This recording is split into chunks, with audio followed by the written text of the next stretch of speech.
Good to have all three of you with you. Let me talk to you, Ahmed Shah, first of all. I've just spoken to the former spokesman for the National Security Agency in Afghanistan. He says he thinks even if the US troops do pull out pretty quickly, there will be no civil war. But the possibilities of chaos in Afghanistan seem to be at the top of so many people's minds.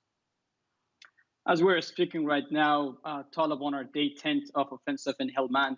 Just yesterday, there was a big explosion happening in Gore province, killing over 100 people.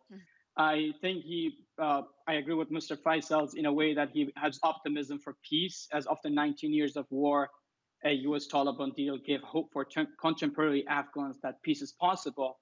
But I have to warn that Afghan leaders are uncertain about the future of Afghanistan.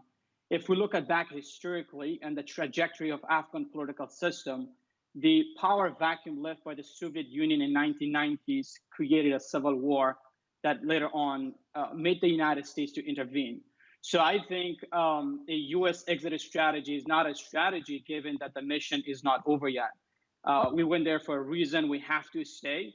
And there is really, really less vibes from the Taliban trustworthiness. Even to sign a deal with the United States back in earlier this year, but we still see surgent violence, the Taliban violating the agreement, and they got 5,000 of their troops, their prisoners. On top of everything, the violence is not stopping. Casualties are really high. So, and then the fractured political system of Afghanistan. If we look at it, 2014, even 2019, the three contested elections, it went almost the country to a civil war. It was two U.S. Secretary of State that brokered a deal. So I think optimism should be put aside, and let's talk about the reality on the ground. The reality on the ground is that Afghanistan is not ready for a U.S. pullout before the threat is gone.